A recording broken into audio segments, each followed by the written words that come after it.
Assalamualaikum warahmatullahi wabarakatuh. Alhamdulillah saya telah menyelesaikan aksi nyata modul 1.4 tentang budaya positif di sekolah.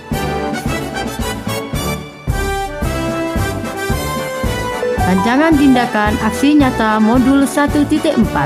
Yang pertama, latar belakang. Yang kedua, tujuan. Yang ketiga, tolak ukur keberhasilan. Dan yang keempat, lini masa tindakan yang dilakukan serta dukungan yang dibutuhkan. Mari kita saksikan bersama-sama diseminasi budaya positif di sekolah. Alhamdulillahirrahmanirrahim. Disyukur kehadirat Allah Subhanahu wa Ta'ala, karena pada pagi hari ini kita bisa menghadiri diseminasi budaya positif oleh calon guru penggerak Ibu Trimiyatul Fajariah SPD. Marilah yang terhormat Ibu Kepala Sekolah UPTD SMP 3 Sampang atau yang mewakili, yang kami hormati calon guru penggerak Ibu Trimiyatul Fajariah SPD, dan yang kami hormati seluruh Dewan Guru Bapak Ibu UPTD SMP 3 Sampang. Marilah kita buka acara pada pagi hari ini dengan bacaan basmalah secara bersama-sama. Bismillahirrahmanirrahim. Acara selanjutnya sambutan Kepala Sekolah UPTD SMP 2 Sampang atau yang mewakili kepada yang terhormat Ibu Raden Siti Rohana SPD, silakan. Assalamualaikum warahmatullahi wabarakatuh.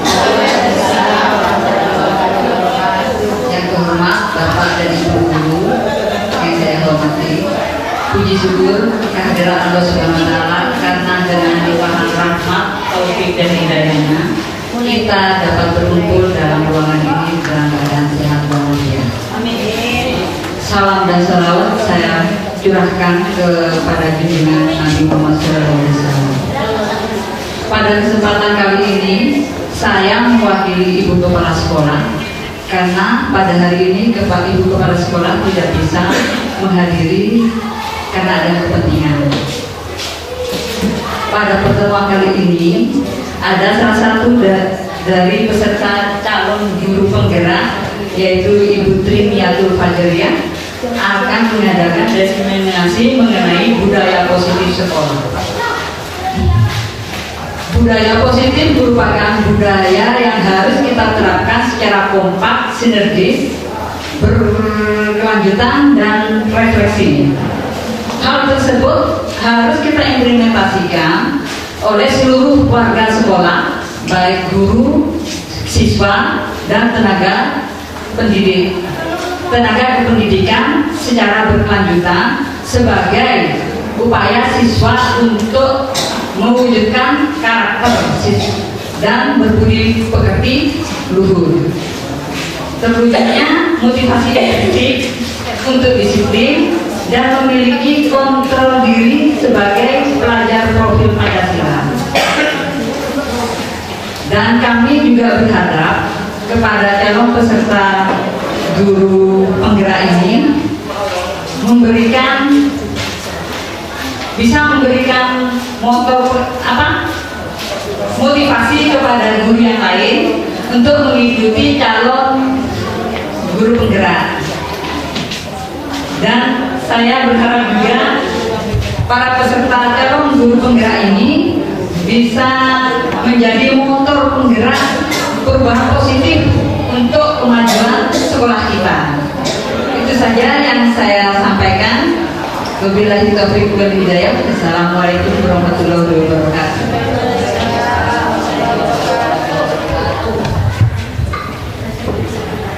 Acara selanjutnya pemaparan materi diseminasi budaya positif oleh Ibu Trimiyatul Fajariah SPD. Assalamualaikum warahmatullahi wabarakatuh. Waalaikumsalam warahmatullahi wabarakatuh. Salam bahagia dan salam sehat selalu untuk kita semua. Sebelumnya saya ucapkan terima kasih atas kehadiran Bapak Ibu yang sudah menyempatkan waktunya untuk menghadiri diseminasi budaya positif pada hari ini. Tujuan dari mengadakan diseminasi budaya positif pada kali ini, yang pertama, kami ingin mendiskusikan dan memaparkan tentang apa yang dinamakan tentang budaya positif, sehingga nantinya budaya positif ini diharapkan dapat diimplementasikan di sekolah kita, sehingga sekolah kita nantinya akan mengalami perubahan-perubahan yang positif. Oleh karena itu, saya mohon kerjasamanya antara Bapak, Ibu, guru, dan seluruh warga sekolah. Sebelum saya memulai, saya ingin memperkenalkan diri. Sebenarnya sudah kenal ya Bu ya. Di sini biodata saya. Nama lengkap saya Trimayatul Fajariah SPD, lahir di Sampang 3 Mei 1982. Nah, pengalaman pernah mengajar seni budaya. Dulu waktu saya masih DTT, pernah mengajar TIK dan matematika, dan saya sekarang kembali lagi mengajar TIK karena kebetulan jam untuk TIK, jam untuk matematika masih kurang, jadi saya mengajar TIK.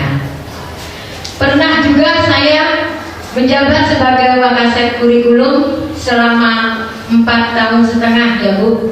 Setelah itu kepala laboratorium selama 1 tahun dan ketua Pokja Adiwiyata.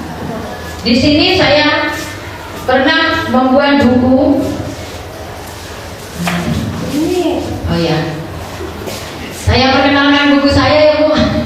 Ini tentang waktu PPKM. Saya membuat buku ini, dan buku ini sudah ber-ISBN, yaitu tentang PPKM dan segala konsekuensinya. Ini bisa Bapak baca nanti di perpus, mungkin kalau ini tahu. Launching. Terima kasih. Berikutnya saya. Sebelum dimulai, kita sepakati dulu diseminasi hari ini, yaitu peserta men-silent HP-nya. Ketika mengajukan pertanyaan, peserta mengangkat tangan. Yang ketiga, peserta saling menghargai pendapat peserta yang lain. Dan yang keempat, tertib mengikuti diseminasi. Baiklah, sebagai pembuka ada video pemantik yang akan saya persembahkan untuk ibu-ibu. Mari kita tonton bersama. Ibu sudah pernah bilang kan sama kalian semua, kalau ibu sengaja mengambil jam pertama untuk mata pelajarannya ibu, untuk melatih kalian disiplin. Kalian tahu kan peraturannya ibu? Kalau ibu tidak akan mulai pelajaran kalau masih ada yang terlambat. Kalian ini apakah? Hah? Dari yang mau dengar kah? Kenapa masih ada yang terlambat? Kayla mana? Kayla di mana? Pokoknya ibu sudah bilang, ibu tidak akan mulai pelajaran kalau ada yang... Maaf Kak, terlambat. Kayla, sini kok. Apa lagi alasanmu Kayla? Hah? Ketiduran kau lagi? Macet kok. Anu Bu, begini Bu. Mentong kau Kayla, biang kerok. Gara-gara kau, kita semua hampir tidak belajar. Mentong ini, hukum saya Bu. Sudah. Jangan lagi ada yang melempar. Kayla duduk kok. Tapi ingat kok besok, kalau kau masih terlambat begini, ibu tidak akan mulai pelajaran lagi.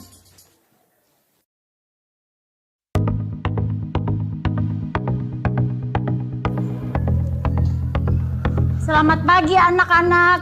Pagi, Bu. Betul-betul ini Kayla, Dik. Tidak ada tobat-tobatnya.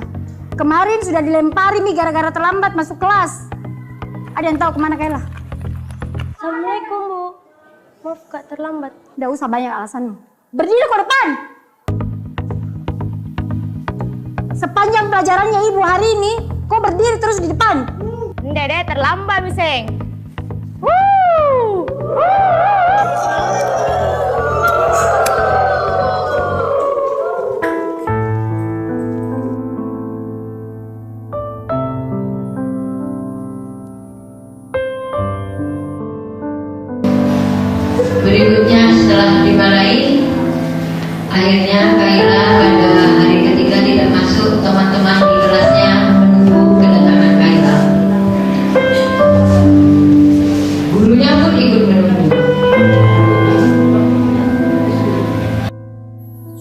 jam lebih Mini Kaila ndak datang. Kira-kira ada yang tahu kemana Kaila? Mungkin hari ini tidak masuk Ibu, karena takut dikasih surat ke orang tuanya.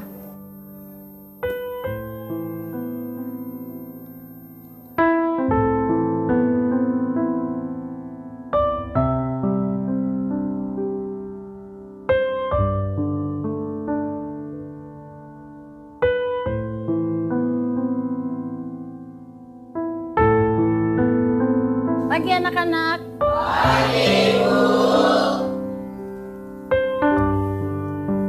Masuk kok Kaila. Udah terlambat mau kok lagi. Kaila ke depan kok. Kenapa, Bu? Berdiri kok di situ. Hari ini saya kan udah terlambat, Bu, tapi saya tetap dihukum. Kok nggak masuk kok kemarin? Sekarang jelaskan kok kepada kita semua di sini, kenapa kok selalu terlambat dan malah kemarin kok nggak masuk? Kaila, jelaskan kok. Bicara kok. Kaila. Maafkan Kak teman-teman, karena gara-gara saya, kalian semua nggak belajar. Hari pertama, saya terlambat. Akhirnya Kaila memberitahu alasannya kenapa Kaila Harus keantar ke rumah sakit sebelum saya ke sekolah.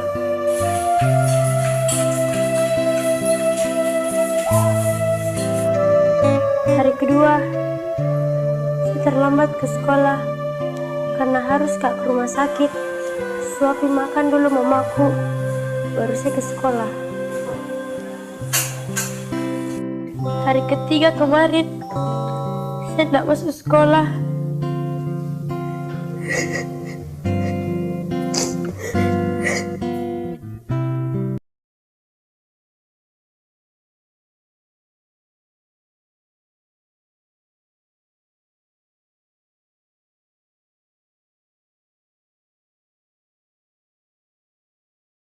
Lebih mamaku.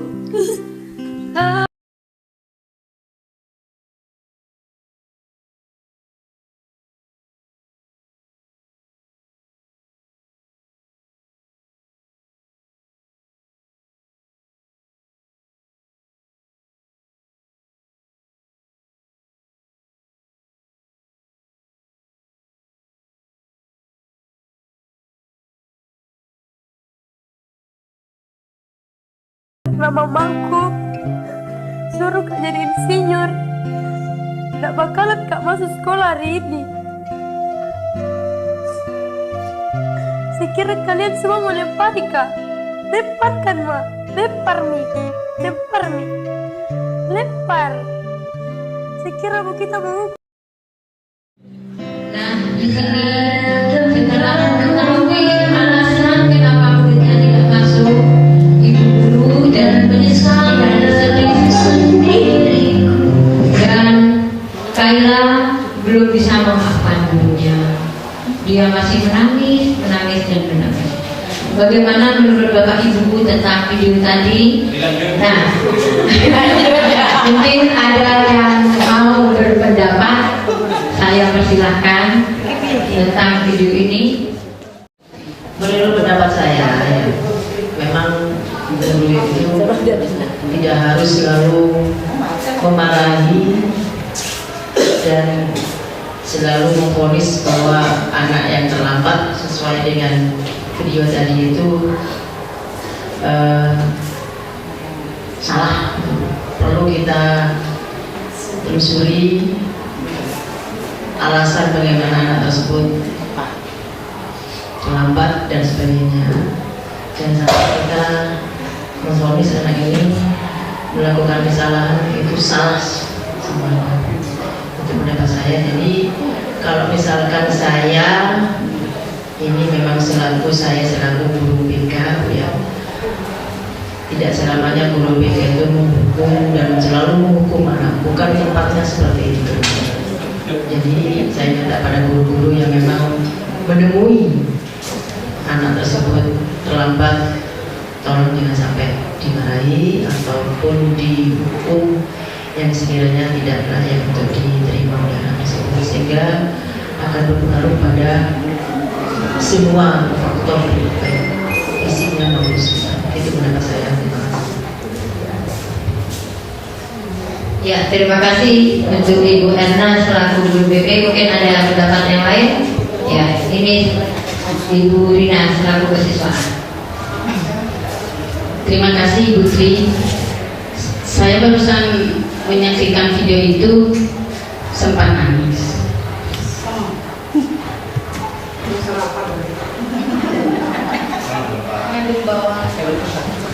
Mengandung bawang katanya Bu Ati. Iya benar. Sebetulnya harusnya guru tersebut, kalau memang anak itu tidak pernah terlambat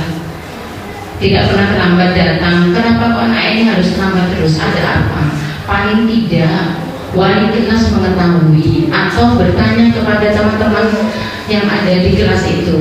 Jadi tidak hanya sekedar memarah seperti itu. Akhirnya kan timbul rasa menyesal ketika mengetahui bahwasanya orang yang menjadi panutannya, yang memberi kekuatan di rumahnya, meninggalkan dia untuk selamanya. Memang kalau melihat dari video itu benar-benar penyesalan yang luar biasa yang dilakukan oleh guru ketika guru melakukan hal seperti itu. Apalagi siswanya tadi sudah bilang, ibu saya tidak terlambat, kok saya masih dihukum lagi. Seolah-olah guru itu merasa kok dendam, kayak bukan dendam ya Pak, ditunggu kapan datangnya, kayak seolah-olah ditunggu ini mau dihukum seperti itu. Jadi harusnya tadi guru itu memberikan atau menanyakan kepada teman-temannya atau teman yang lain, kenapa anak ini biasanya tidak terlambat kok terlambat. Paling tidak kan ada sesuatu yang memang tidak disengaja harus datangnya terlambat. Menurut saya begitu Ibu. Jadi mungkin kepada guru di sini juga memang ada banyak faktor ketika kita menghadapi siswa, baik kami sebagai guru pengajar ataupun guru BK-nya memilah bukan memilah ya, mengetahui kenapa keterlambatan anak ini. Memang anak ini kadang-kadang ada yang memang disengaja terlambat datangnya, ada memang karena terlambat ada sesuatu yang penting dilakukan di rumah. Jadi memang benar-benar mengetahui guru pengajar, kadang-kadang guru pengajar jam pertama di sini Ibu. Menurut saya begitu. Terima kasih Bu Tri, itu sangat menginspirasi kepada kami sebagai guru. Mungkin juga harus mengetahui bagaimana anak-anak ini di rumah pun juga yang kita harus tahu bagaimana latar belakang keluarganya juga Ibu. Terima kasih Bu. Ya, terima kasih untuk Ibu Enawati dan Ibu Rina. Ya, memang kita sebagai guru tidak boleh semena-mena atau langsung menjudge mulut kita bahwa mulut itu kita salah. Kita harus menelusuri keadaannya, menelusuri bagaimana kehidupan anak itu melalui pendekatan-pendekatan yang akan saya bahas pada budaya positif kali ini. Baiklah, lanjut ke pertanyaan pemantik. Saya ingin bertanya, apakah hukuman dapat mendisiplinkan anak menurut Bapak Ibu? Tidak selalu. Tidak selalu. Ada yang iya dan tidak. Ya, silakan. Tidak selalu. Ada yang lain? Tidak selalu. Bisa iya, bisa tidak katanya. Soalnya ada memang anak yang nakal banget, kalau nggak dihukum itu kayaknya masih saja. Tapi kalau beri sanksi atau hukuman itu bisa berubah gitu. Yang penting hukumannya itu bisa mendidik. Seperti itu Putri. Ya, terima kasih. Memang hukuman yang sering kita dengar biasanya berhubungan sekali dengan yang namanya dipukul ya, atau dikasih sanksi, itu hukuman. Tetapi tidak semua hukuman itu katanya mendidik. Ya, tidak semua hukuman itu juga menjatuhkan anak katanya. Ya. Jadi hukuman dapat mendisiplinkan anak menurut Bapak Ibu di sini, yaitu sifatnya tidak selalu. Ya. tidak harus. Nah, yang kedua, pemberian hukuman dengan hal positif. Misalnya kalau di sekolah yang sering saya lihat, ketika tidak mengerjakan tugas, biasanya silakan kamu mengerjakan tugas menulis sebanyak 100 kali, gitu ya. Menulis 100 kali perkalian, katanya Bu Siti ada perkalian 1 sampai perkalian 100. Jadi muridnya belum capek tangannya, begitu. Nah, pemberian hukuman seperti ini dapat tidak mendisiplinkan anak menurut Bapak Ibu? Tidak dasar. Mungkin juga menjadi efek jerahnya. Nah, ada yang mengatakan ini akan menjadi efek jerah Karena capek nanti kalau di itu kayak gila kita capek. sehingga Belajar juga harus akan hafal. Nah, kalau memberi penghargaan dapat meningkatkan motivasi belajar anak, bagaimana? Pasti. Bisa, katanya Pak Wan. Nah, ada berbagai macam jawaban di sini, nanti juga akan saya bahas di budaya positif. Lanjut. Pada hari ini jawaban lebih jelasnya akan kita bahas dalam topik-topik di bawah ini, diantaranya disiplin positif dan nilai-nilai kebajikan universal. Yang kedua, teori motivasi hukuman dan penghargaan restitusi. Yang ketiga, keyakinan kelas. Yang keempat, kebutuhan dasar manusia. Yang kelima, 5 posisi kontrol. Dan yang keenam, segitiga restitusi. Belajar bisa yuk. Masuk ke materi 1, yaitu tentang disiplin positif. Nah, pada disiplin positif saya mempunyai permainan ayo buka.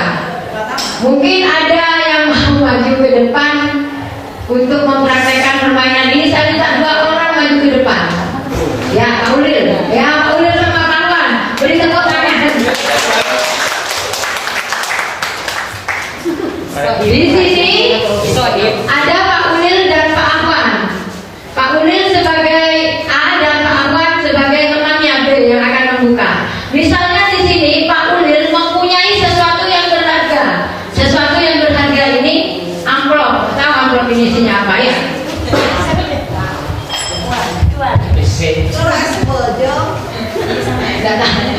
Ada isi foto katanya. Fotonya artis yang di depan. Nah, Pak Ulil silakan menggenggam, mempertahankan isi yang di tangan Bapak. Kalau tidak, kertas itu akan berlari ke Pak Ahwan. Pak Ahwan bisa membukanya dengan bujukan, dengan tenaga, atau dengan ancaman, sehingga Pak Ulil itu bisa membukanya. Ya. Atau Pak Ahwan bisa merayu Pak Ulil. Silakan dipraktekkan Bapak. Nah, bagaimana membukanya saya hitung dalam waktu 30 detik dari sekarang. 30, 29, 28, 27, 26, 25, 24, 23,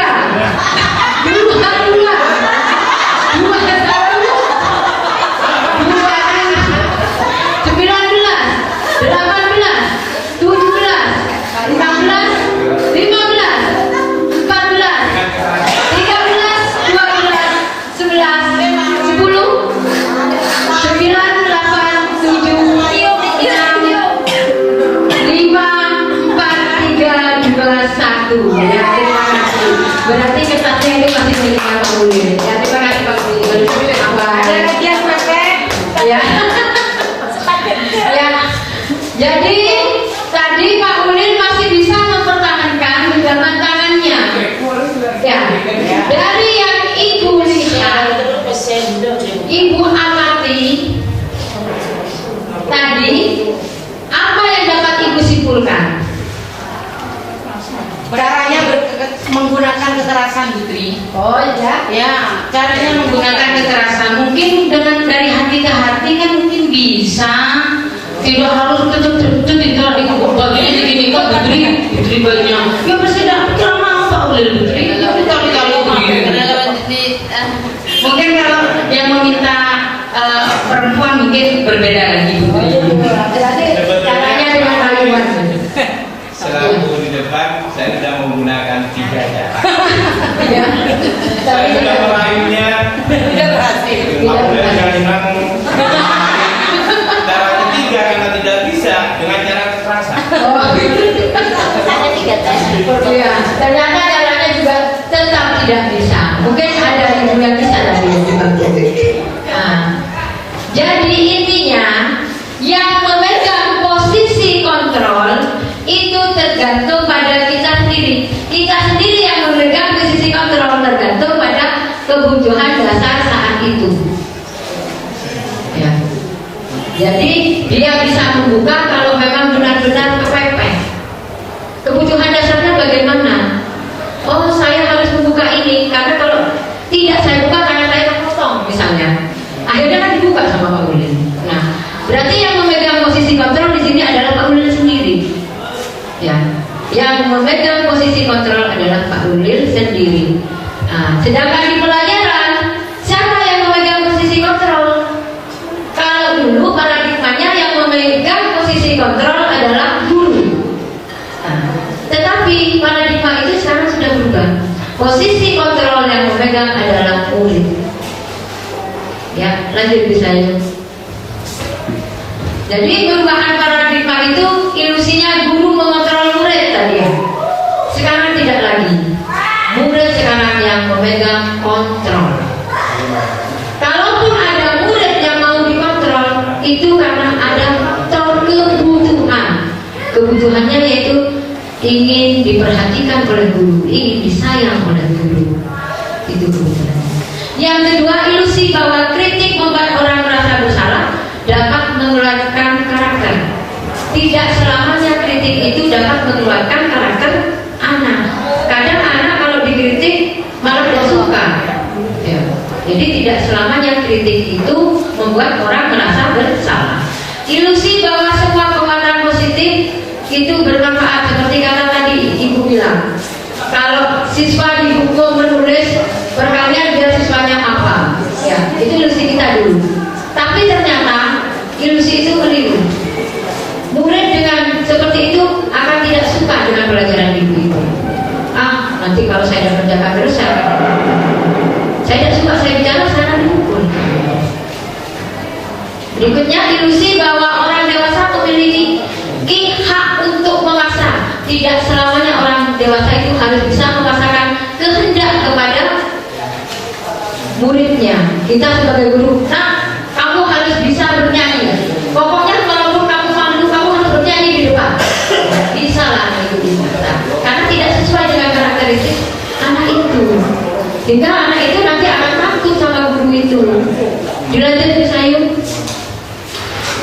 Nah, di sini perubahan paradigma stimulus respon teori kontrol. Siapakah sesungguhnya yang memiliki kontrol? Kita mencoba mengubah orang agar berpandangan sama dengan kita. Nah, teori kontrolnya berubah sekarang. Kita berusaha memahami pandangan orang lain tentang dunia. Diperhalus lagi bahasanya ya Bu. Perilaku guru dilihat sebagai suatu kesalahan. Jadi semua perilaku memiliki tujuan. Jadi perilaku guru yang ibu nilai guru itu sebenarnya kalau kita mau menelusuri siswa itu perilakunya sebenarnya memiliki tujuan. Yang ketiga, orang lain bisa mengontrol saya. Tapi sebenarnya hanya Anda yang bisa mengontrol diri Anda sendiri. Saya bisa mengontrol orang lain, Anda tidak bisa mengontrol orang lain. Pemaksaan adalah pada saat bujukan gagal. Jadi kalau sudah dibujuk gagal baru dipaksa.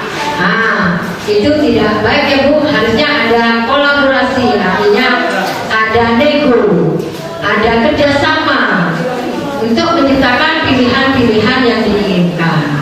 Nah, yang terakhir model berpikir menang kalah.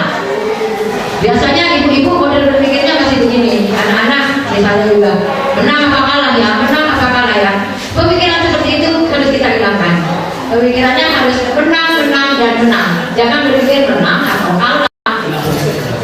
jadi sayur. Disiplin positif. Disiplin positif di sini, ya, Anda tidak bisa mengontrol orang lain, hanya Anda yang bisa mengontrol diri Anda. Semua perilaku itu memiliki tujuan. Model berpikir menang-menang-menang. Realitas kebutuhan kita berbeda-beda. Pandangan orang lain tentang dunia, setiap orang memiliki gambaran yang berbeda. Nah, di sini disiplin positif itu dapat diterapkan melalui teori motivasi, yaitu teori untuk menghindari hukuman. Biasanya teori untuk menghindari hukuman ini adalah motivasi yang muncul dari luar, ya.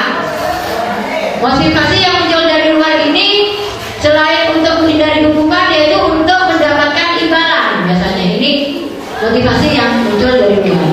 Sedangkan motivasi yang muncul dari dalam, yaitu motivasi untuk menghargai diri sendiri. Jadi kalau motivasi untuk menghargai diri sendiri ini sudah muncul pada diri siswa, otomatis nanti disiplin positif akan terwujud. Ya. Untuk memunculkan motivasi intrinsik ini berarti siswa harus bertanggung jawab dan menghargai dirinya sendiri dan mempunyai nilai kebajikan universal yang akhirnya nanti akan menjadikan dasar untuk membuat yang namanya keyakinan kelas atau kesepakatan ke kelas. Di sini juga ada posisi kontrol. Posisi kontrol, ya, posisi kontrol itu ada penghukum yang membuat rasa bersalah. Misalnya kalau ada murid kita terlambat, kita langsung bilang, kamu ini terlambat. Sudah jam berapa? Ibu tidak suka kalau kamu terlambat. Nah, biasanya ada ibu yang seperti ini. Nah, seperti itu. Kalau kamu terlambat, ayo ulang 10 kali. Jangan ada itu kan? Nah, itu adalah posisi penghukum. Sedangkan posisi yang kedua yaitu sebagai teman. Biasanya kalau teman, kenapa nak kamu terlambat, gitu ya. Oh, yang kedua penghukum, membuat rasa bersalah. Yang kedua membuat rasa bersalah ini biasanya gini. Kenapa kamu terlambat lagi? Nah, padahal ibu sudah nunggu kamu tadi di gerbang. Nah, akhirnya anak ini merasa bersalah. Oh, ibu menunggu saya di gerbang, kan gitu. Saya bersalah terhadap ibu, kan gitu. Akhirnya timbul yang namanya rasa bersalah. Aduh, putri pintar sandiwara itu kan. Yang ketiga, yaitu sebagai posisi teman. Bagaimana posisi teman? Biasanya ada dulu yang sering biar anak saya itu nurut, biar anak saya saya ajak dia sebagai teman. Saya anggap teman. Nah, besok jangan terlambat lagi ya kak. Kalau kamu terlambat, nanti ibu malu sama guru-guru yang lain. Ini biasanya wali kelasnya karena menganggap siswanya sebagai temannya. Ya. Ya, dilanjut ya. Apakah makna disiplin?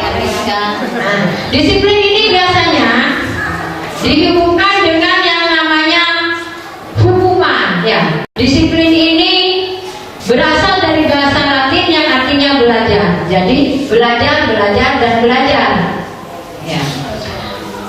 Makna asal dari kata ini berkonotasi dengan disiplin diri dari murid-murid. Dan disiplin diri ini membuat orang menggali potensinya menuju sebuah tujuan yang dia hargai. Namun dalam budaya kita, makna disiplin telah berubah menjadi sesuatu yang dilakukan seseorang pada orang lain untuk mendapatkan kepatuhan. Untuk mendapatkan kepatuhan. Artinya apa? Kalau untuk mendapatkan kepatuhan, disiplin di sini masih dianggap sebagai hukuman, ya. Ketidaknyamanan bukan dengan apa yang dihargai atau pencapaian suatu tujuan yang mulia. Lanjut bisa. Nah, sekarang nilai-nilai kebajikan universal. Nilai-nilai kebajikan adalah sifat yang ingin dicapai setiap individu. Nilai-nilai bersifat universal dan lintas bahasa, suku, bangsa, agama maupun latar belakang. Jadi nilai-nilai kebajikan yang diharapkan di sini, yang diharapkan muncul pada diri siswa adalah nilai-nilai kebajikan berdasarkan motivasi intrinsik yang ada pada siswa kita. Ya, nilai kebajikan yang muncul berdasarkan motivasi intrinsik, motivasi dari dalam diri siswa, bukan motivasi yang sifatnya ekstrinsik. Ya, silakan. Lanjut, teori motivasi, hubungan dan penghargaan serta restitusi. Teori motivasi perilaku manusia, yaitu untuk menghindari ketidaknyamanan hukuman. Ini sebenarnya sudah saya jelaskan tadi ya. Dilanjut tadi sampai saya ulang. Untuk menghindari ketidaknyamanan atau hukuman, apa yang terjadi apabila saya tidak melakukannya? Ini masuk motivasi apa yang pertama? Eksternal, ya. Untuk menghindari ketidaknyamanan hukuman. Kalau hukuman itu kan karena siswa takut, berarti motivasinya dari luar. Jadi ini motivasi eksternal. Yang kedua, untuk mendapatkan imbalan dari orang lain. Apa yang saya dapatkan apabila saya melakukannya? Ini motivasi apa ibu-ibu? Eksternal, karena dia ingin mendapatkan imbalan. Sedangkan yang ketiga, untuk menghargai diri sendiri. Ini motivasi internal, karena ini merupakan tujuan dari disiplin positif. Lanjut, yang tadi saya. Nah, sekarang apa itu restitusi? Restitusi adalah proses menciptakan kondisi bagi murid untuk memperbaiki kesalahan mereka, sehingga mereka bisa kembali pada kelompok mereka dengan karakter yang lebih kuat.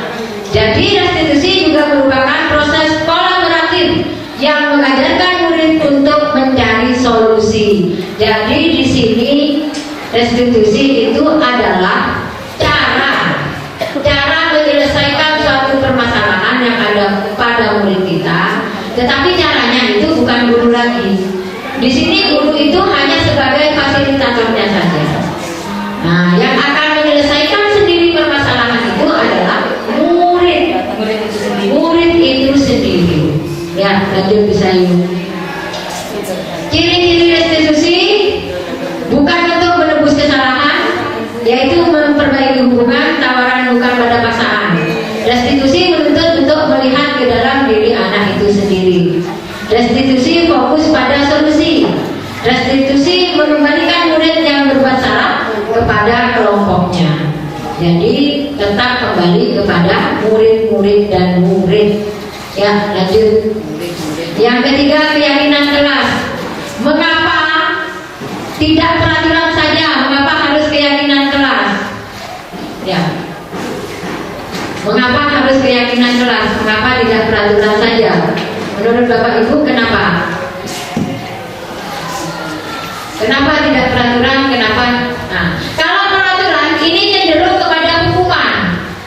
Ya, akhirnya yang muncul apa? Akhirnya yang muncul motivasi ekstrinsisnya siswa.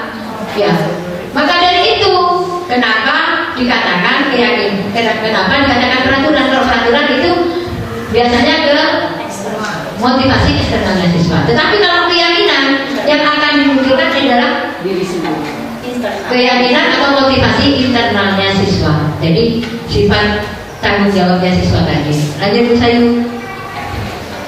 Nah, jadi dari peraturan kelas itu, kalau dulu kita sebut peraturan kelas ya, itu akan menjadi yang namanya kita buat keyakinan kelas.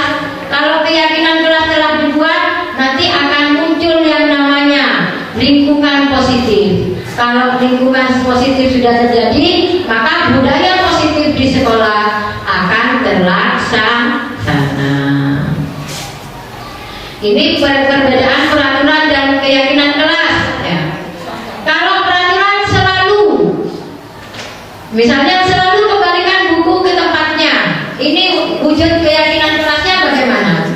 Wujud keyakinan kelasnya adalah tanggung jawab. Yang kedua, dilarang mengganggu orang lain. Nah, ini keyakinan kelasnya nanti bisa ditulis menghormati orang lain. Yang ketiga, dilarang melakukan kekerasan. Keyakinan kelasnya dapat ditulis keselamatan menghargai orang lain. Dilarang menggunakan narkoba. Keyakinan kelasnya bisa ditulis dengan kesehatan. Ya. Apa Bu? Nah, hadir di sekolah. Nah, apa itu? Bergantian atau menunggu giliran bisa ditulis dengan menghormati orang lain atau bersabar. Gunakan masker.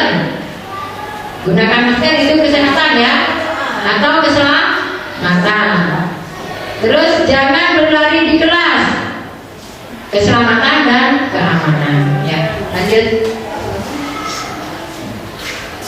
Penerapan keyakinan kelas bisa ditonton dari video ini, tapi agak dipercepat bisa ya. Kita ini ada video cara penerapan keyakinan kelas.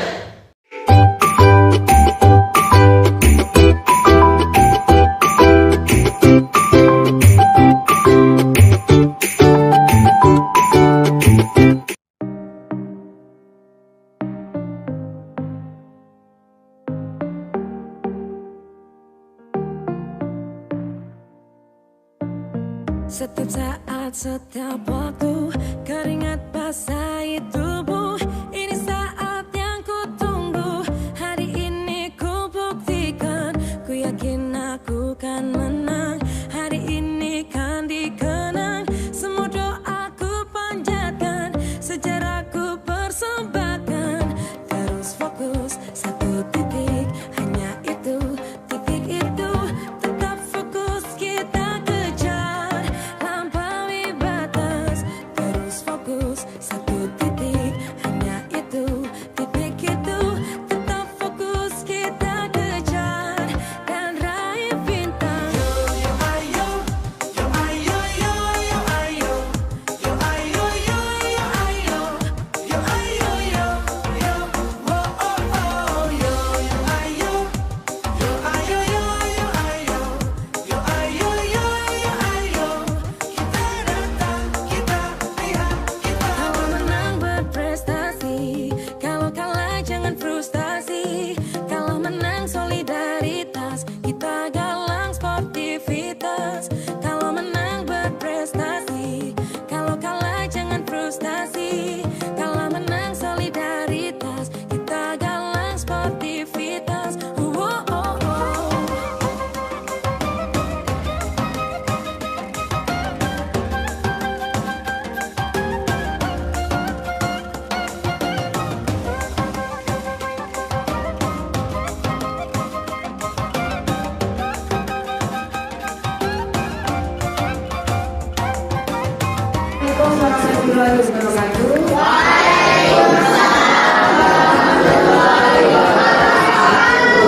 Ibu akan menjelaskan tentang budaya positif.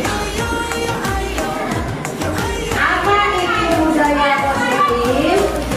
Budaya positif adalah nilai-nilai, keyakinan, kebiasaan baik yang sudah kita lakukan.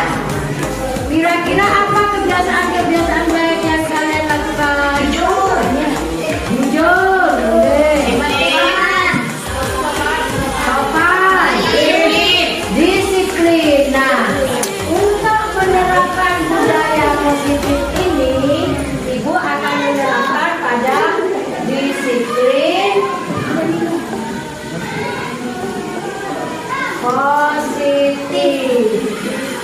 Disiplin positif ini harus tumbuh dari dalam diri kalian. Jadi bukan karena kalian dipukul, kalian baru bisa disiplin. Jadi bukan karena kalian dihukum, kalian baru bisa disiplin. Jadi disiplin itu harus dari kesadaran kalian sendiri.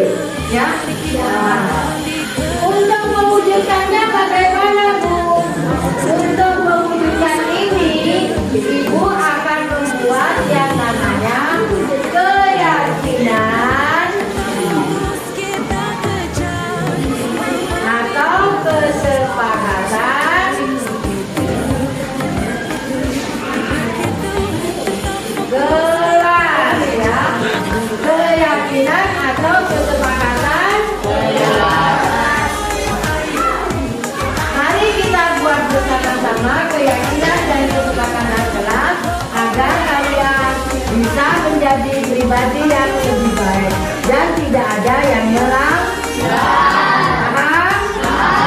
Nah, mari kita membuatnya. Assalamualaikum warahmatullahi wabarakatuh.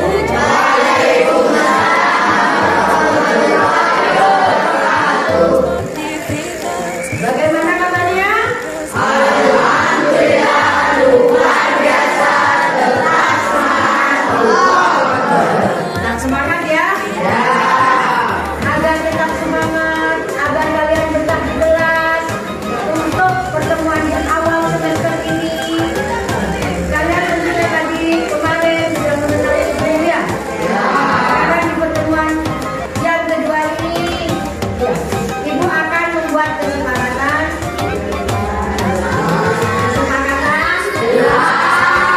Kesepakatan kelas ini kita buat di awal semester tahun ini ya. Kesepakatan kelas ini bukan ibu yang membuatnya, ini kalian. Ya. Bagaimana Bu? Biar saya nyaman di kelas. Bagaimana Bu? Biar saya betah di sekolah. Biar betah dan nyaman di sekolah dan di kelas. Mari kita bersama. Kesepakatannya dari kalian. Panjang ya Bu?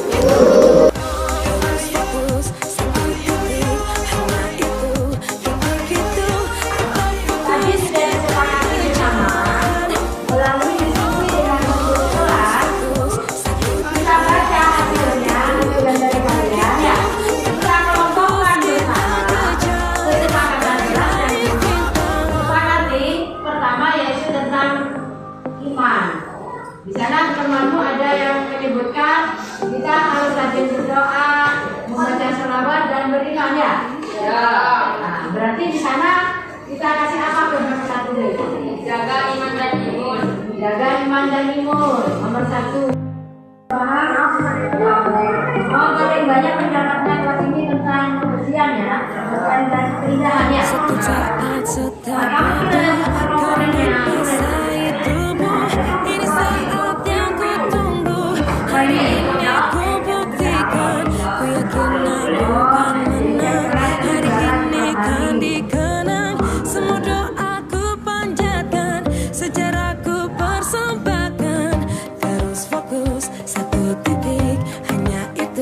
kita baiklah, kemarin kita kan sudah menyepakati keyakinan kelas kita ya. Diskusi kita sudah membuat bersama. Sekarang ibu ingin bertanya, apakah kalian setuju dengan kesepakatan ini? Setuju? Kalau kalian setuju, saya minta bukti kalau kalian setuju, kalian tanda tangan ini. Nanti ibu akan melaksanakannya dengan tanda tangan ini. Berarti kalau setuju kita mulai dari sini.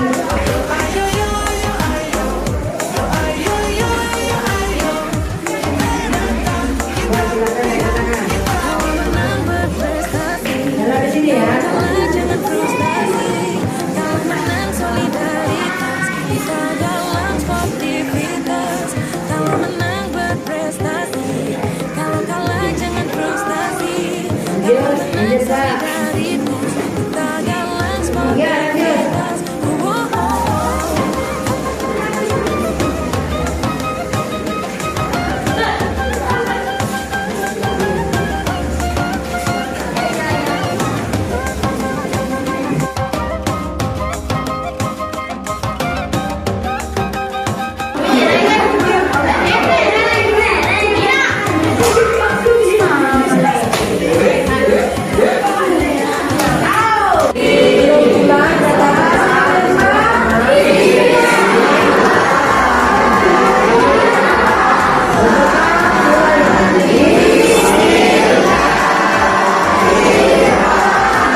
lihat tadi, mari kita coba menjawab tindakan-tindakan ibu menurut ibu ini masuk hukuman atau konsekuensi. Karena saya ingin tahu ibu itu paham tidak dengan yang namanya hukuman atau konsekuensi. Ya, di sini mencatat 100 kali di dalam buku kalian kali karena terlambat ke sekolah. Ini masuk hukuman apa konsekuensi? Hukuman. Terus yang kedua, lari mengelilingi lapangan basket 2 kali karena terlambat hadir di sekolah. Hukuman. Murid diminta untuk push up 15 kali karena tidak menggunakan masker ke sekolah. Hukuman. Mengganti kertas tugas teman yang telah dicoret. Konsekuensi. Karena punya pelajaran coret, jadi bentuk dari tanggung jawab siswanya adalah tanggung jawab. Lanjut, membersihkan tumpahan air. Konsekuensi. Jadi kalau dia melupakan, dia harus membersihkan. Murid disuruh untuk mengenakan sepatu seharian di sekolah. Hukuman. Nah, untuk yang terakhir saya tanya Pak Ulil. Pak Ulil selaku guru olahraga. Lari mengelilingi lapangan basket 2 kali karena terlambat 10 menit untuk pelajaran PJOK. Hukuman, benar Bapak Ibu? Tidak apa-apa. Olahraga kok pelajarannya.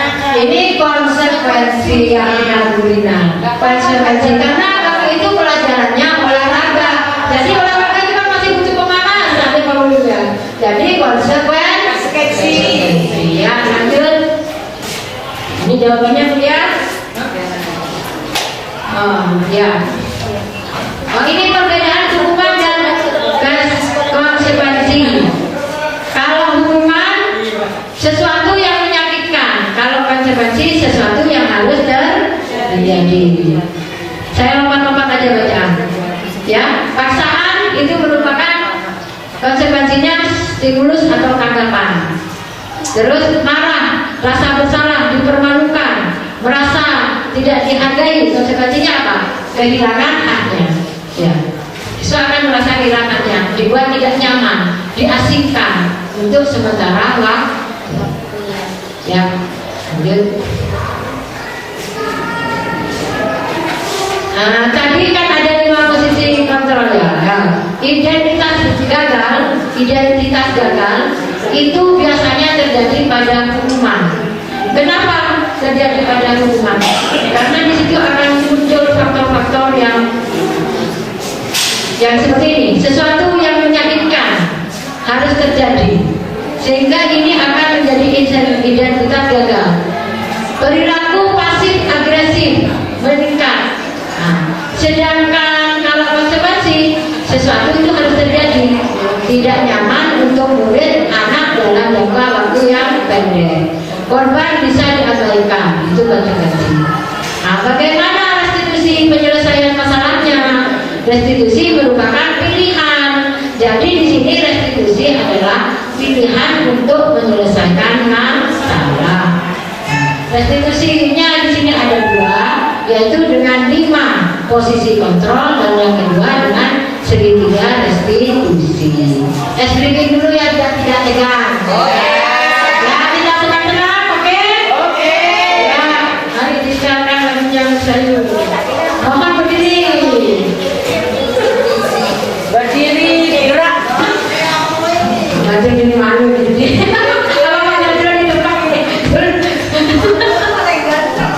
Sudah berdiri.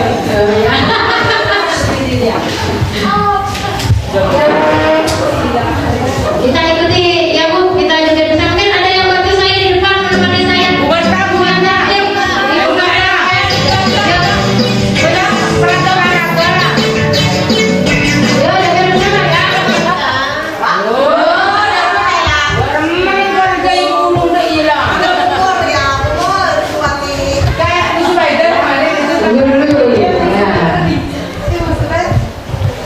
Langsung dari luar aja saya. Dengan malam dia. Ya.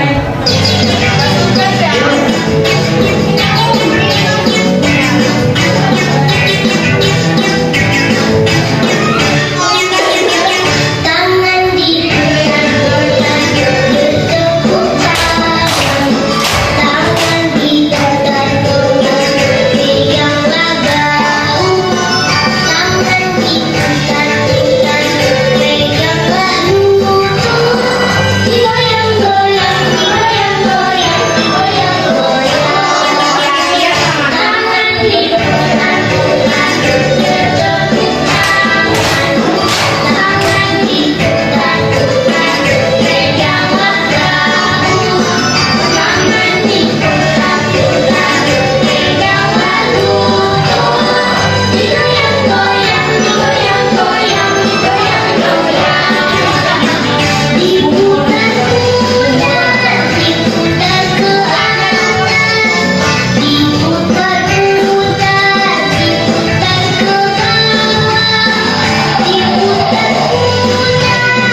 kita untuk bertahan hidup itu ada yang namanya kasih sayang dan rasa ingin diterima.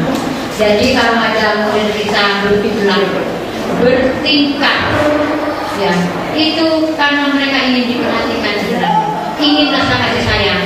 Mungkin latar belakang di keluarganya yang merasa ditinggal bekerja, orang tuanya sibuk, ya mereka mencari kebutuhan itu di sekolah. Jadi mereka mulai berpulang mencari perhatian, mencari kasih sayang. Mungkin kasih sayang dari wali kelasnya, kebutuhan yang kedua yaitu penguasaan. Dia ingin berkuasa di kelasnya, dia ingin diakui, karena di rumah dia merasa bahwa dia bukanlah siapa-siapa. Nah, katanya kita seperti Reza, dia ingin berkuasa di sekolah. Jadi saya itu masih begitu, ya yang namanya restitusi. Ya. Lanjut yang ketiga, kesenangan. Saya ingin seperti ini, misalnya saya ingin keluar kelas, karena kita lihat kadang ada siswa keluar kelas, mereka kadang pergi memancing ikan di kolam ikan. Dia ingin senang-senang dengan ikan itu. Mungkin kesenangan itu kurang nampil. Ada mulut kita yang nah itu kurang kesenangan. Jadi dia mencari kesenangan itu di sekolah. Yang keempat yaitu kebebasan. Dia ingin bebas karena di sekolah, di rumah mungkin anak ini di rumahnya sering sama ibunya, nah jangan keluar terus, belajar suruh belajar terus. Hingga anak ini bosan. Ketika sampai di rumah, ketika sampai di sekolah, anak ini ingin bebas, ingin berkreasi sesuai dengan keinginannya, sehingga apa yang ada di sekolah dia lakukan. Sebenarnya tugasnya guru di sini, guru-guru di sekolah kita, guru-guru di sekolah yang lain, begitu mulianya tugas guru yang ikut. Semoga guru-guru di seluruh muka bumi ini diberikan keselamatan serta kesehatan agar bisa mendidik anak-anaknya ke kebaikan. Ya. Lanjut Ibu Sayu. 5 posisi kontrol sebenarnya tadi sudah saya jelaskan di buku membuat orang merasa bersalah dan tenang. Nah sekarang pemantau. Bagaimana sifat guru sebagai pemantau di sini? Ya, guru itu meletakkan peraturan hukum dunia yang berkualitas. Artinya guru ini hanya sifatnya memantau saja, melihat. Oh, kenapa kamu seperti itu? Dia hanya begitu saja, tanpa melakukan yang namanya penyelesaian. Hanya melihat, sudahlah dia seperti itu. Jadi dia hanya melihatnya saja, hanya memantaunya saja. Dia hanya bilang, nah kamu salah, tetapi dia tidak memberikan solusi yang terbaik untuk anak-anaknya. Nah, yang terakhir, guru sebagai manajer.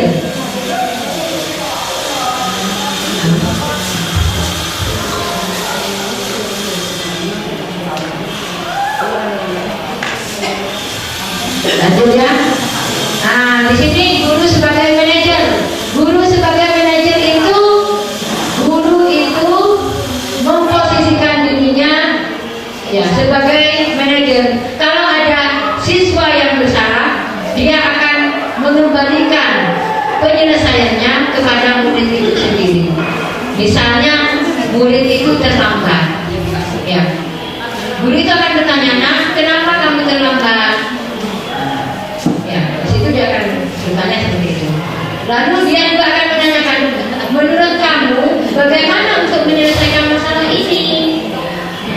Jadi penyelesaiannya dikembalikan ke siswa, sehingga siswa itu akan sadar, oh saya salah, saya harus begini untuk memperbaiki kesalahan saya. Nah, itu adalah posisi manajer. Posisi manajer ini sangatlah direkomendasikan sekali untuk Bapak Ibu untuk menyelesaikan masalah. Ya, jadi di posisi ini, jadi guru harusnya berada pada posisi manajer. Bukan tidak boleh ya guru sebagai teman atau pemantau. Sebaiknya yang harus kita hindari yaitu guru tidak menjadi dalam posisi penghukum atau membuat orang merasa bersalah. Itu yang perlu dihindari. Kalau sebagai teman, pemantau atau manajer itu masih bisa, ya, masih bisa kita gunakan. Nah, tapi alangkah baiknya kalau guru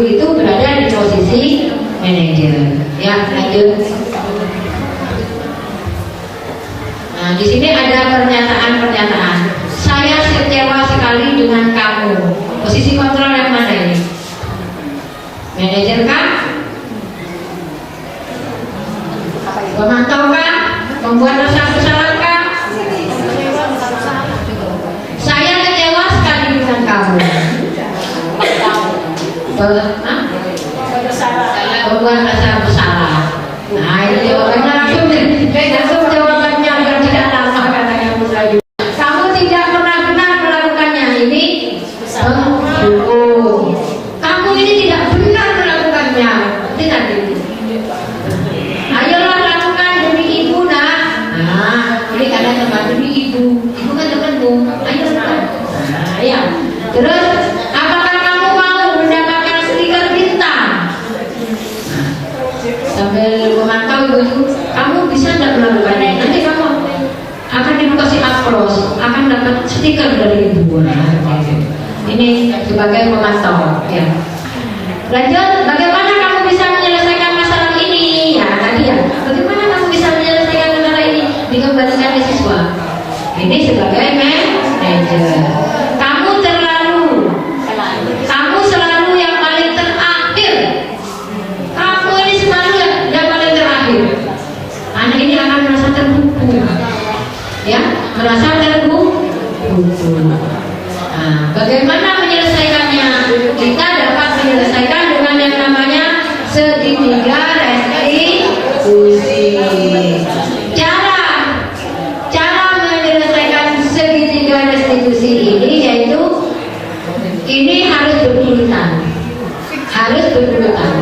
tidak boleh langsung melompat langsung menanyakan. Jadi yang pertama kita menstabilkan identitasnya dulu, yang kedua validasi tindakan yang salah, yang ketiga menanyakan keyakinannya.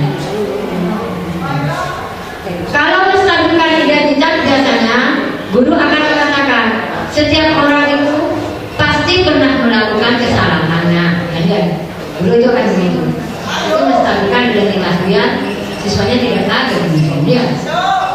Saya dipanggil kenapa ya? Saya takut sama ibu. Nah, lalu gurunya manggil, sini, silakan duduk. Kamu kenapa? Saya melanggar bu, misalnya. Ya tidak apa-apa. Setiap orang pasti melakukan kesalahan. Nah, setelah menstabilkan identitas anak ini, kita validasi tindakannya. Kita tanyakan kepada murid ini. Kan tadi ditanyakan, kenapa kamu terlambat? Karena saya bangunnya kesiangan dulu. Ya, saya bangunnya kesiangan. Bagaimana biar tidak terlambat? Ditanyakan kepada murid. Misalnya menghidupkan alarm. Di rumah ada siapa saja yang akan membantu kamu menghidupkan alarm? Seperti itu. Nah, terus menanyakan keyakinan. Nah, menanyakan keyakinan setelah menghidupkan alarm, apakah kamu tidak akan terlambat lagi? Ya kan? Tidak bu. Seperti itu. Itu adalah contoh penanganan dengan segitiga restitusi. Lanjut Bu Sayu. Nah, ini untuk membuat anak merasa gagal karena membuat salah menjadi positif terhadap dirinya. Ini contoh-contoh kata yang bisa guru katakan. Berbuat salah itu hanya manusiawi. Masuk apa ini tadi?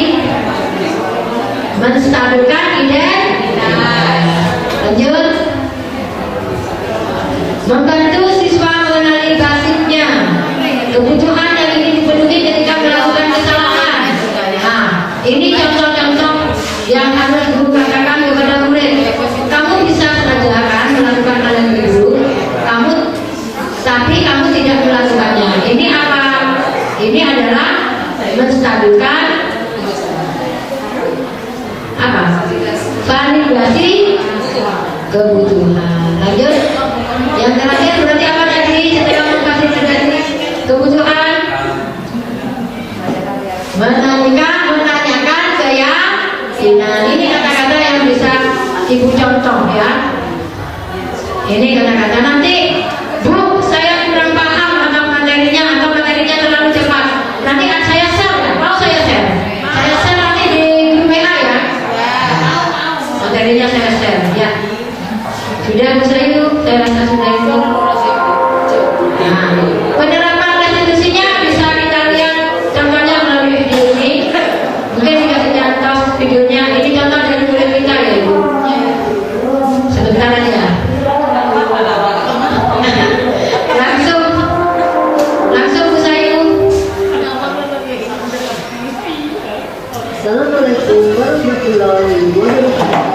Saya Trinuyani Pujarian dari SMPN 2 Sampang Madura, Jawa Timur, CGP Angkatan 6. Berikut ini adalah pemaparan singkat tentang demonstrasi kontekstual budaya positif penerapan segitiga restitusi. Kasus mungkin bisa dulu. Langsung ditarik ke kasusnya aja.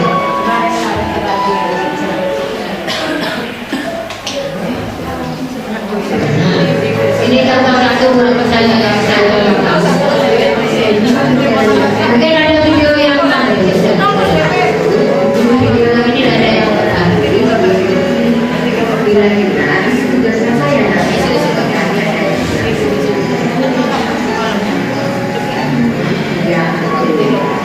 di sini nanda lupa punya tugasnya. Jadi di sini gurunya memberikan nanda untuk menyelesaikan permasalahan sendiri. Untuk lebih jelasnya, ya mungkin sudah di sini dulu Ibu ya. Nah, nanti bisa dilihat sendiri di videonya karena nanti saya akan share. Nah, di sini masalah restitusi ini sebenarnya adalah masalah kita bersama. Masalah guru itu bagaimana menyelesaikan permasalahan. Masalah restitusi ini bukanlah semata tugas dari seorang guru BK saja. Kalau paradigmanya hanya guru BK saja yang menyelesaikan masalah, ya biasanya guru BK kalau ada masalah langsung dikasih kartu BK. Seolah-olah guru BK itu adalah, ya ruang BK itu adalah ruang eksekusi, ruang hukuman. Padahal tidak seperti itu. Ya, tidak seperti itu. Jadi marilah sebagai guru kita selesaikan permasalahan-permasalahan guru selalu bersama, berkolaborasi, ya bersinergi untuk kemajuan sekolah. Ya. Jadi begini ibu-ibu, kalau ada masalah tanganilah dulu. Kalau tidak bisa ditangani oleh guru pengajar, langsung ditangani oleh guru, oleh wali kelas. Karena wali kelas di sini kan selalu orang tua dari murid kita. Jadi yang tahu sifat dan karakter harusnya wali kelas terlebih dahulu. Kalau wali kelas sudah tidak mampu, baru kita bawa ke BP. Tapi ingat, BP bukan tempat penghukuman. Saya rasa tugas BP sekarang sangat berat, yaitu merubah paradigma bahwa BP bukan tempat hukuman. BP adalah tempat di mana bisa menjadi teman, bisa untuk tempat kasih sayang, tempat curhat. Ya. Misalnya setelah lulus dari sekolah ini, saya akan kemana? Itu bisa dikonsultasikan dengan guru BP. Ya, BP atau BK ya. Sekarang BK ya. Ya, terima kasih. Mungkin ada yang ditanyakan, satu atau dua orang, mari. Ya, ya kita.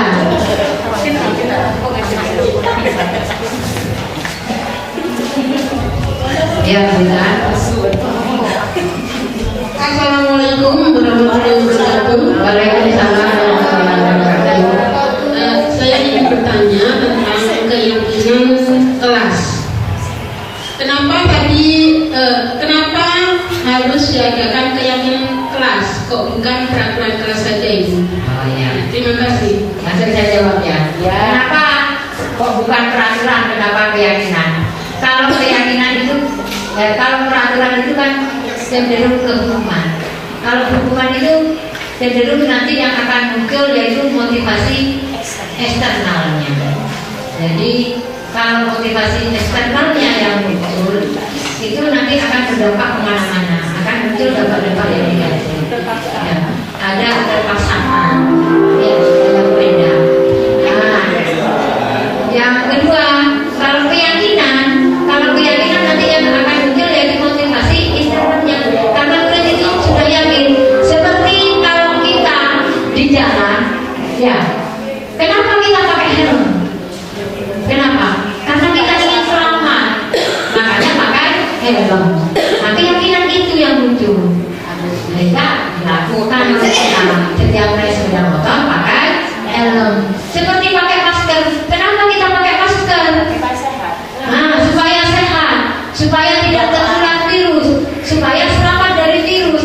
Nah itu kan keyakinan internal yang muncul dari diri. Begitu.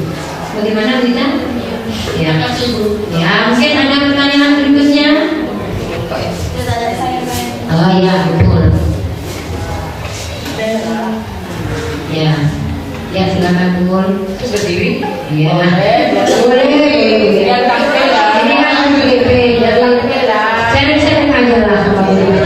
Saya kan juga ingin ketularan ilmunya, gitu ya Bu ya.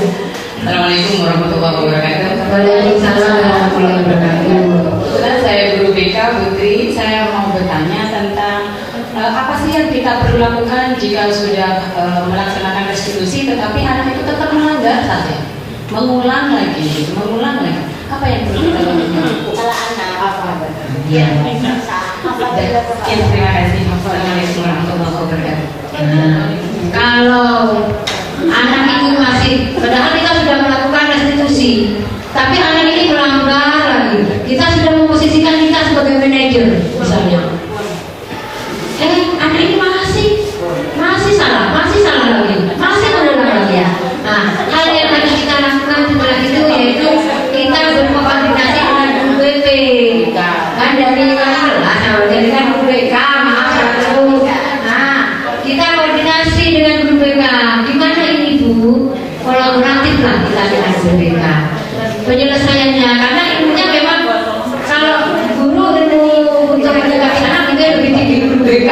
Kalau kita punya nasi putih, guru BK-nya juga sama kita.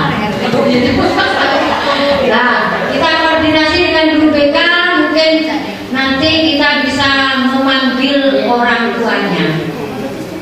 Ya, memanggil orang tuanya untuk mengetahui latar belakang dari si anak. Si anak ini bagaimana di rumah? Karena tidak mungkin kan guru ini 24 jam memantau siswanya. Jadi diperlukan kerjasama dengan orang tua. Kalau memang restitusinya itu kurang berhasil. Itu ada lagi. Oh ya sudah.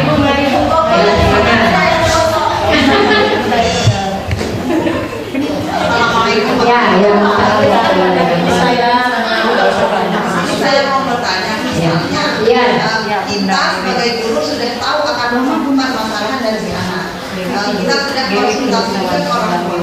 Orang tua sudah tahu juga, guru BK juga. Semuanya sudah tahu masalah dari anak. Tapi si anak tetap saja melakukan kesalahan yang sama. Kalau seperti itu apa yang harus dilakukan? Yang harus kita lakukan tadi di disiplin ada bahwa disiplin itu adalah belajar dan belajar. Berarti kalau siswa kita tetap melakukan, kita tidak boleh capek, tidak boleh berhenti untuk merubah sikap anak ini. Kita lakukan lagi, kita restitusi lagi, kita diskusi lagi, sehingga nanti akan muncul sifat intrisi dari anak ini sendiri. Bagaimana kita memulai? Dan mungkin anak ini setelah saya nanti dipanggil, nanti akan jaga sendiri anak ini. Ya, lakukan terus namanya restitusi, kerjasama lakukan. Intinya disiplin kan belajar dan belajar. Jadi kita harus terus. Nah, sama dengan prinsip tadi menang. Ya. Nah, jadi sebagai guru tidak boleh capek. Memang berat Bu tugas guru. Tidak semudah kembalikan ke lapangan. Itu bukan bekerja.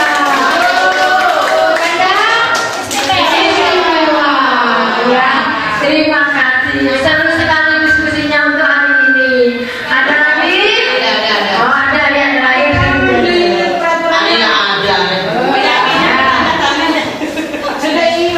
Ini lagi yang Assalamualaikum warahmatullahi wabarakatuh. Ini yang pertama saya mau tanyakan hanya ini contoh saja. Hukuman yang tadi diberikan oleh Bu Ita, contoh saja antara hukuman yang berakibat tidak nyaman bagi siswa dan kesepakatan dari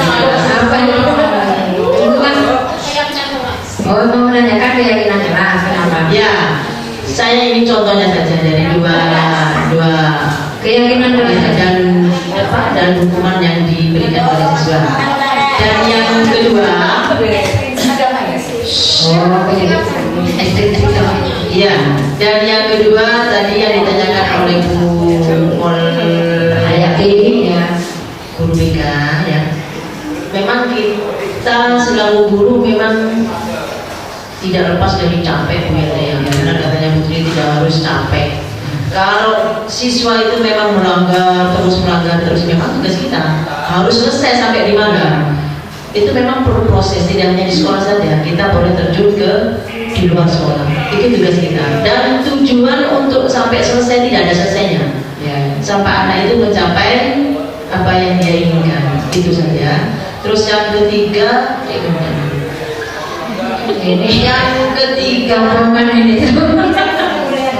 apa yang diberikan, ya, dengan barangkali itu keliru, padahal jika dikasih penghargaan murid akan termotivasi.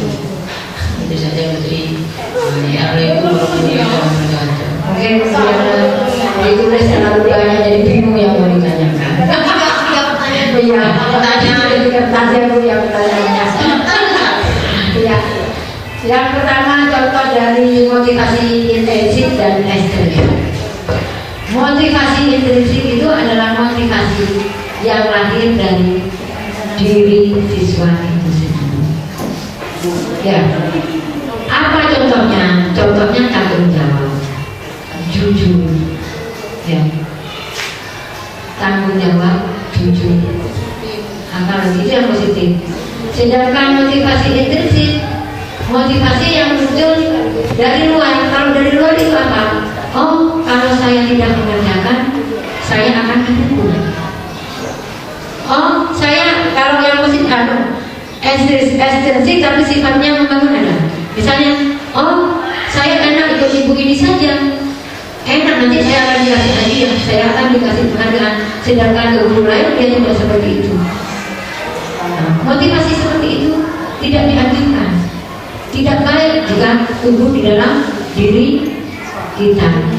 Ya, jadi motivasi intensif itu bisa motivasi ingin mendapatkan imbalan, bisa seperti itu. Bagaimana begitu? Ya, karena terus yang kedua tadi mungkin catatannya bisa dibuka lagi apa benar. Pertanyaan yang kedua. Yang kedua. Oh ya. Oh, sedangkan yang ketiga, ya, terima kasih yang kedua tadi masukannya. Yang ketiga, kenapa kok tidak komunikasi dengan kenapa siswa itu kok tidak boleh dikasih reward, dikasih penghargaan? Begini Ibu, kalau di sekolah kita biasanya ada ranking kelas kan? Iya. Ada ranking kelas? Iya. Siswa peringkat kelas. Ada siswa, ini kejadian, ada siswa dia berada di peringkat 2. Ya. Padahal menurut kita peringkat 2 itu sudah bagus, tapi menurut si anak dia akan merasa terpukul dengan mendapatkan peringkat 2. Karena dia tidak puas, dia akan berpikir, kenapa saya peringkat 2 padahal nilai saya hanya kurang 1. Saya hanya kurang 1 nilainya. Dia akan berpikir semalaman. Dia merasa terpukul. Ya. Harusnya saya kan mendapat peringkat 1, kenapa peringkat 2? Saya tidak suka. Akhirnya anak ini malaslah untuk belajar. Biar untuk semester 2, padahal saya juga peringkat 2 lagi. Motivasinya untuk tumbuh, untuk menang dan menang, mulai seperti itu. Mengapa penghargaan itu tidak selalu benar? Seperti itu ya Ibu ya. Ya. Mungkin ada lagi? Assalamualaikum warahmatullahi wabarakatuh. Saya sudah mengamati, menganalisa dan memutuskan dan memberikan sesuatu pendapat yang mungkin kira-kira bisa dilanjutkan, bisa diterapkan di sekolah kita ini. Putri selaku calon guru penggerak yang telah memaparkan diseminasi budaya positif. Tentunya saya respon sangat positif dan kami mengharap apa yang dipaparkan ini benar-benar bisa terlaksana di sekolah ini. Tentunya kita bersama-sama berkolaborasi untuk mewujudkan apa yang diharapkan oleh Putri tentunya dan guru-guru di sekolah seni rupa ini. Kami juga selaku guru BK, tentunya yang guru BK tadi Putri sudah banyak menyinggung pekerjaan guru BK. Memang guru BK tidak harus menghukum dan tidak harus menjadi tempat pengadilan atau tempat eksekusi bagi siswa. Ya, tentunya itu ya artinya menurut saya guru BK tidak benar. Tapi dalam prakteknya di lapangan ya seperti itu. Artinya mungkin ada kekurang pahaman apa yang dikerjakan oleh guru BK dan guru bidang studi. Jadi ya mau apa lagi kalau misalkan sudah kondisi dan situasinya dibentuknya guru BK seperti itu, kami juga menerima dengan hati yang kurang pas ya. Jadi dalam kesempatan ini juga saya menambahkan, tadi Putri sudah banyak bercerita, memang benar guru BK itu tidak seperti itu. Jadi guru BK itu memang hasilnya tidak nampak. Hasilnya memang tidak nampak dengan guru bidang studi. Kalau bidang guru studi misalkan memberikan pelajaran nilainya 9, dan itu dikatakan sudah berhasil. Tapi kalau guru BK belum tentu dinyatakan berhasil kalau nilainya itu belum berhasil. Tidak hanya di setelah selesai SMP, anak itu berproses sampai SMA, sampai keluar dan sebagainya, itu bisa dikatakan berhasil sesuai dengan cita-cita yang diharapkan. Jadi menurut saya antara semua guru, baik guru BK maupun guru bidang studi, mari kita bersama-sama berkolaborasi untuk membentuk siswa kita yang memang benar-benar berkarakter ya, sesuai dengan visi misi yang ada di SMP Negeri 2, itu misinya istimewa. Jadi menurut saya simpulan dari destinasi budaya positif mungkin seperti itu. Assalamualaikum warahmatullahi wabarakatuh. Ya, terima kasih. Terima kasih atas waktu yang sudah diberikan dan refleksi yang sudah diberikan Afrika. Saya harap dengan adanya diseminasi ini dapat menambah wawasan kita sehingga kita bisa berkolaborasi bersama untuk menciptakan budaya positif di sekolah.